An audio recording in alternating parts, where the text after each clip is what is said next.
Hello, my dear student. My name is Musab Ali. I am chemistry faculty of AR Memorial Senior Secondary School. Students, last lecture के अंदर हमने जो ये बात की थी आरएनएस इक्वेशन की। आरएनएस इक्वेशन क्या होता है, किस तरीके से निकालते हैं, उसका डेरिवेशन बहुत अच्छे तरीके से अपने जो है उसको समझा था। तो अगर आपको कोई भी प्रॉब्लम आए या कोई भी जो है दिक्कत आए तो आप जो है उसको बता सकते हैं, आप कमेंट के थ्रू या जो स्कूल के नंबर आपके पास है तो जो है आप कॉल करके अपनी प्रॉब्लम को सोल्व कर सकते हैं। तो स्टूडेंट्स, अपन ने एक ग्राफ बनाया था कैटलिस्ट के अंदर, वहां पर एक एनर्जी को यूज में लिया था, एक्टिवेशन एनर्जी। तो अपन उसकी बात करेंगे, एक्टिवेशन एनर्जी किसे कहते हैं। तो मोस्टली एक्टिवेशन एनर्जी किसे कहते हैं देखेंगे आप। जैसे आपके पास ये रिएक्टेंट है, इससे आपको प्रोडक्ट बन गया। इस रिएक्टेंट को प्रोडक्ट में कन्वर्ट करने के लिए जितनी एनर्जी की रिक्वायरमेंट होती है उसको अपन क्या कहते हैं, एक्टिवेशन एनर्जी। यानी रिएक्टेंट को प्रोडक्ट में चेंज करने के लिए जितनी एनर्जी की रिक्वायरमेंट होती है वो एनर्जी एक्टिवेशन एनर्जी कहलाता है। ठीक है स्टूडेंट्स, तो लिखेंगे आप the minimum amount of energy, the minimum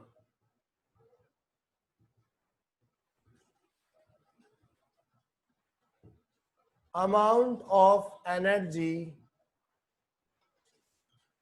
the minimum amount of energy required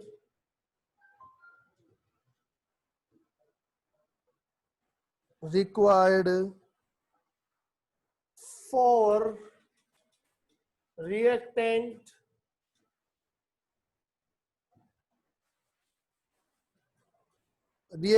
convert into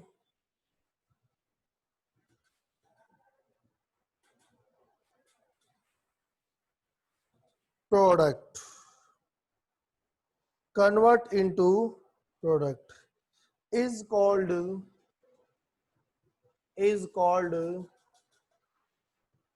activation energy. Understand? The minimum amount of energy required for reactant convert into product is called activation energy. Clear है ये? तो activation energy किसे कहते हैं कि reactant को product में convert करने के लिए जितनी एनर्जी की रिक्वायरमेंट होती है वो एनर्जी जो है आपकी एक्टिवेशन एनर्जी कहलाती है। ठीक है स्टूडेंट्स, इसको किससे रिप्रेजेंट करते हैं? इट इज रिप्रेजेंटेड बाय, लिखेंगे आप, इट इज रिप्रेजेंटेड बाय ई ए से जो है इसको क्या करते हैं अपन, रिप्रेजेंट करते हैं। ठीक है स्टूडेंट्स, अब अपन बात करते हैं नेक्स्ट एनर्जी की, तो वो है आपकी थ्रेशोल्ड एनर्जी। क्या है? Threshold energy.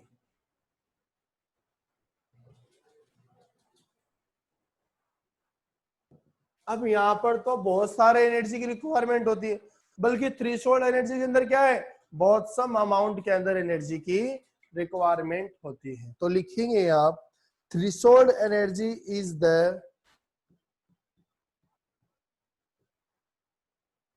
threshold energy is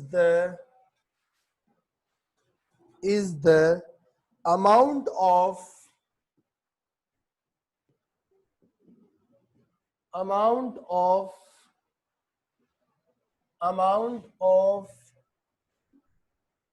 minimum energy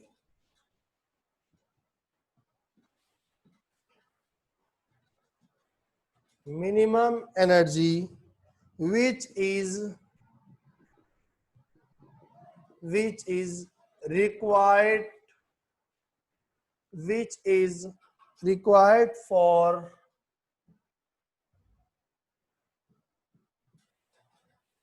which is required for every active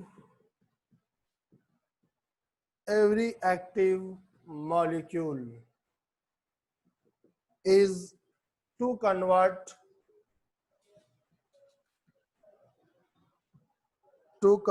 into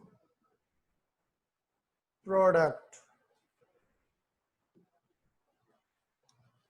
ठीक है स्टूडेंट्स, क्या है देखेंगे आप, threshold energy is the amount of minimum energy, यानी थ्रीशोल्ड एनर्जी वह मिनिमम एनर्जी होता है जिसके अंदर which is required is minimum energy which is required for every active molecule.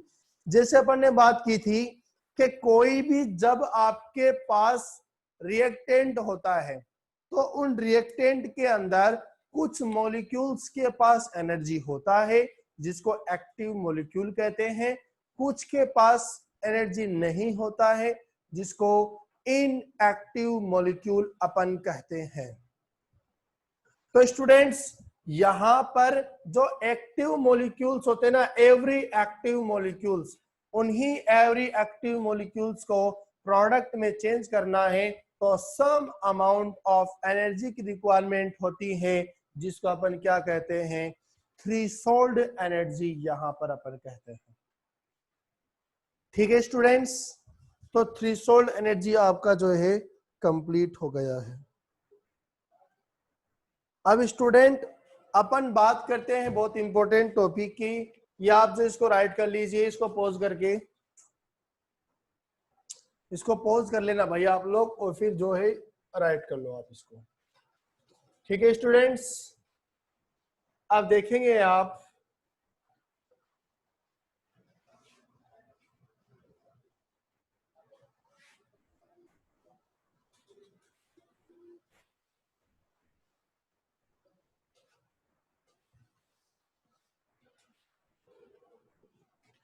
अब आप हेडिंग लगाएंगे order of reaction, order of reaction and molecularity of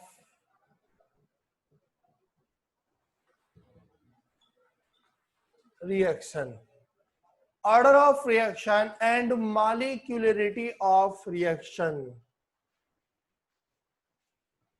order of reaction or molecularity of the reaction, this is very important topic 2021 के लिए board exam के लिए बहुत important topic है ये। तो ऑर्डर ऑफ रिएक्शन और मॉलिक्यूलरिटी क्या होता है उसको समझने के, इससे समझने के लिए आप क्या बनाएंगे, यहाँ पर एक चार्ट बनाएंगे। ठीक है स्टूडेंट्स, तो आप सबसे पहले इसकी डेफिनेशन लिखेंगे, फिर अपन समझेंगे कि ऑर्डर ऑफ रिएक्शन होता क्या है। तो लिखेंगे आप the sum of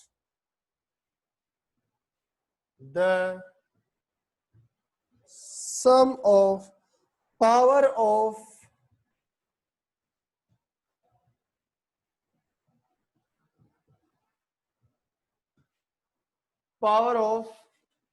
concentration, the sum of power of concentration in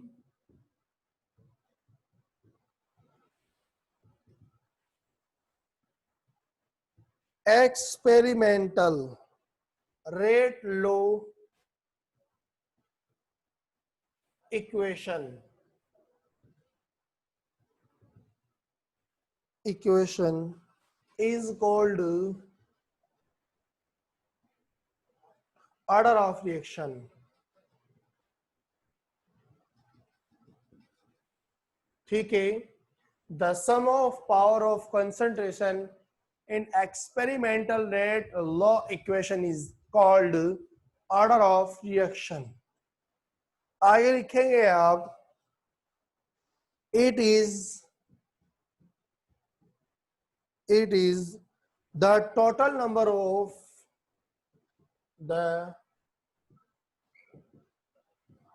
total number of reactant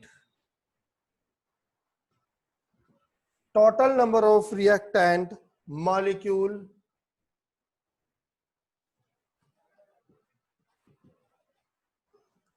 which are involved in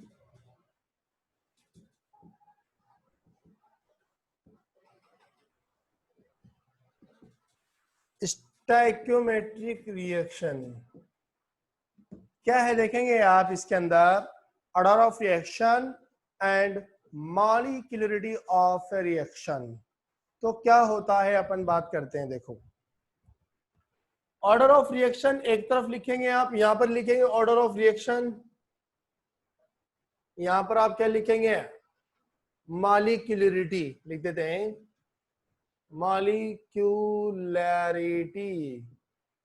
ठीक है स्टूडेंट्स, ऑर्डर ऑफ रिएक्शन एक साइड में, दूसरी साइड में आपके पास क्या आएगा, मॉलिक्यूलरिटी ऑफ द रिएक्शन। क्या लिखा है आपको, the sum of power of concentration in experimental rate law equation is called order of reaction. That means अपन एक एग्जांपल लेते हैं। First of all give me one example, A convert into product x. ये आपने एक example लिया है, ए reactant है, ये कन्वर्ट हो चुका है एक्स के अंदर, प्रोडक्ट के अंदर। ठीक है, अब यहां पर क्या होगा इस रिएक्शन के अंदर, इस रिएक्शन के अंदर ये होगा कि जो आपको ये रिएक्शंस नजर आ रहे हैं, इस रिएक्शन के अंदर ओनली रिएक्टेंट की बात करना है आपको, प्रोडक्ट की बात नहीं करना। जैसे इसके लिए मैं रेट ऑफ रिएक्शन लिखूं according to rate constant, rate constant के according rate of reaction is directly proportional to reactant of concentration. तो rate of reaction is directly proportional to reactant of concentration. अब प्रोपोर्शनल को हटाएंगे तो यहां से एक कांस्टेंट यूज में लेते हैं जिसको अपन K1 कहेंगे यहां पर। अब यहां पर इसकी घात कितनी, इसकी पावर 1, तो इसको बोलते हैं एक्सपेरिमेंटल रेट लॉ इक्वेशन। ये कौन सी इक्वेशन है, एक्सपेरिमेंटल रेट लॉ इक्वेशन। इस एक्सपेरिमेंटल रेट लॉ इक्वेशन के अंदर जो आपके पास पावर है, उन पावर का सम कर देंगे अपन, तो वही ऑर्डर ऑफ रिएक्शन आ जाएगा। जैसे मैं बात करता हूं A प्लस बी, यह आपके पास रिएक्टेंट है, इनसे क्या बनेगा, एस प्रोडक्ट बनेगा। ठीक है स्टूडेंट्स, A प्लस बी है, ये रिएक्टेंट है आपके पास, इनसे क्या मिलेगा आपको, प्रोडक्ट मिलेगा। अब यहां से rate of reaction is equal to, A के लिए लिखेंगे अपन के ए की पावर 1 और बी के लिए लिखेंगे अपन बी की पावर 1। क्लियर हुआ कि नहीं हुआ ये? तो अब आप इन पावर को क्या कर देंगे, देखो ये है experimental rate law equation. In equation को क्या कर देंगे आप, ऐड कर देंगे, सम कर देंगे इनका। तो 1 और 1 कितने हो गए, 2। तो इसका ऑर्डर ऑफ रिएक्शन कितना हो गया, ऑर्डर ऑफ रिएक्शन इज 2। मैं बात करूं इसकी मॉलिक्यूलरिटी, अब देखो ये ऑर्डर हो गया। अब मॉलिक्यूलरिटी क्या होती है, देखो it is the total number of reactant molecule which are involved in stoichiometric reaction। Stoichiometric reaction के अंदर जितने टोटल नंबर ऑफ रिएक्टेंट होते हैं उन्हीं को क्या कहते हैं अपन, मॉलिक्यूलरिटी ऑफ द रिएक्शन। जैसे मैं बात करूं इस रिएक्शन के अंदर कितने नंबर ऑफ रिएक्टेंट इन्वॉल्व है, 2 नंबर ऑफ रिएक्टेंट इन्वॉल्व है, तो इसकी मॉलिक्यूलरिटी कितनी आएगी इसकी स्टूडेंट, इसकी 2 आएगी। अंडरस्टैंड। अब जैसे मैं इसकी बात करूं तो यहां पर total number of reactant is 1, then molecularity of the reaction is 1। Clear students?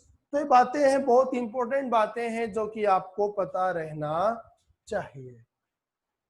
ठीक है, तो फर्स्ट पॉइंट मेरे ख्याल से क्लियर हो गया होगा। अब अपन बढ़ते हैं सेकंड पॉइंट की तरफ। तो फर्स्ट पॉइंट आप इसको जो है याद, अच्छी तरीके से याद कर लीजिए, फिर अपन बात करेंगे सेकंड पॉइंट की। सेकंड पॉइंट क्या है, second point, this is experimental value, experiment करके निकालते हैं तो क्या है, this is experimental, experimental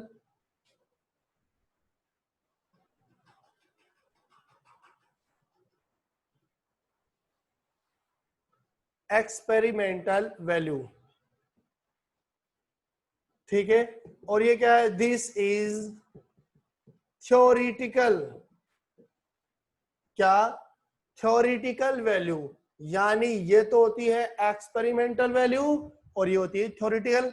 that means आप इसको एक्सपेरिमेंट करके निकालते हैं और आप इसको किससे निकालते हैं, थ्योरिटिकल देख के बताते हैं कौन सी ऑर्डर की रिएक्शन है, फर्स्ट ऑर्डर है कि सेकंड ऑर्डर है कि थर्ड ऑर्डर है, बहुत आसानी से आप जो है बता सकते हैं, ठीक है।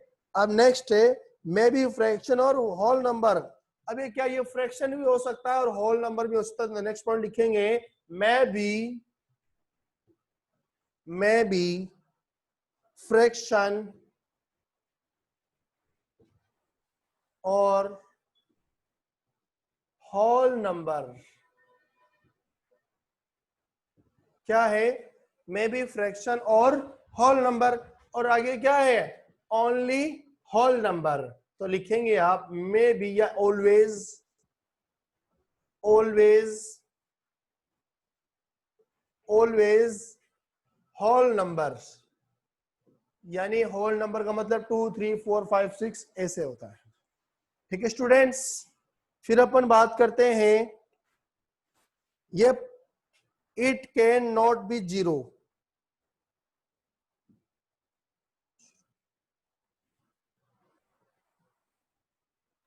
इसमें लिखेंगे आप इट मे बी जीरो, यानी जीरो हो सकता है ये, और ये क्या है, it can not, it can not be zero, यानी ये जीरो हो सकता है, बिल्कुल order, order of reaction zero हो सकता है, बट मॉलिक्यूलरिटी कभी भी जीरो नहीं हो सकती। वेरी इंपॉर्टेंट बात है ये कि यहां पर ये जीरो हो सकती है molecular order of reaction, but इसके अंदर ऑर्डर ऑफ रिएक्शन जीरो हो सकता है लेकिन मॉलिक्यूलरिटी कभी भी जीरो नहीं हो सकता है। क्लियर है माय डियर स्टूडेंट्स, क्लियर है। चलो अब क्या है इसके अंदर, आप नेक्स्ट लिखेंगे, आप नेक्स्ट लिखेंगे ये पॉजिटिव एंड नेगेटिव के अंदर हो सकते हैं ये, बट यहां पर क्या है, ऑलवेज, ऑलवेज किस में होते हैं, ऑलवेज, ऑलवेज ये पॉजिटिव के अंदर होते हैं ये, ठीक है स्टूडेंट्स। ये तो क्या होते हैं यहाँ पर, ये पॉजिटिव के अंदर होते हैं और ये ऑलवेज किस में होते हैं, पॉजिटिव और नेगेटिव में ऑलवेज किस में होते हैं, ये हमेशा पॉजिटिव के अंदर होते हैं, ठीक है स्टूडेंट्स। एक एक दो एग्जांपल और कर लेते हैं अपन, ये कंप्लीट हो चुका है, आप इसको जो है मिटा रहा हूं मैं, इसको पॉज करके जो है आप लिख लीजिए। जैसे मैं एक एग्जांपल लिया मैंने NH3, इससे क्या बनेगा N2 प्लस H2, ठीक है। यहां पर N2 2 है तो मैं इसको 2 कर दिया, अब यहां पर ये कर दिया। मैं बात करूं यहां पर ऑर्डर ऑफ रिएक्शन, तो ऑर्डर ऑफ रिएक्शन 2 है क्योंकि यहां पर ये 2 बनेगा। मॉलिक्यूलरिटी की बात करूं तो 2 है। दूसरे एग्जांपल को मैंने लिखा H2 प्लस Cl2, ये H न्यू आप इसमें सनलाइट जो है डालेंगे तो फिर क्या बनेगा, यहां से 2HCl बनेगा। अब यहां पर इनकी कंसंट्रेशन चेंज नहीं होती है, चेंज नहीं होती है तो rate of reaction is equal to K H2 की पावर 0 और Cl2 की पावर 0। अब यहां पर देखो पावर 0 है तो ऑर्डर ऑफ रिएक्शन क्या हो गया, ऑर्डर ऑफ रिएक्शन, यानी ऑर्डर क्या हो गया इसका, ऑर्डर इसका 0 हो गया। और इसमें मॉलिक्यूलरिटी की बात करें तो यहां पर 2 मॉलिक्यूल्स इन्वॉल्व है रिएक्टेंट की तरफ, तो यहां पर मॉलिक्यूलरिटी 2 आ जाएगी। तो एक बात निकल के आती है यहां से, किसी भी केमिकल रिएक्शन के अंदर ऑर्डर और मॉलिक्यूलरिटी कभी भी इक्वल हो भी सकती है और नहीं भी हो सकती है। क्लियर है माय डियर स्टूडेंट्स? तो स्टूडेंट एक कंप्लीट हो गया है order of reaction and molecularity. तो अगले लेक्चर के अंदर अपन जीरो ऑर्डर रिएक्शन के बारे में डिस्कशन करेंगे and first order reaction half life period के बारे में बात करेंगे। तब तक के लिए स्टूडेंट्स आप वीडियो को लाइक करें, शेयर करें, चैनल को सब्सक्राइब करें। Thank you very much.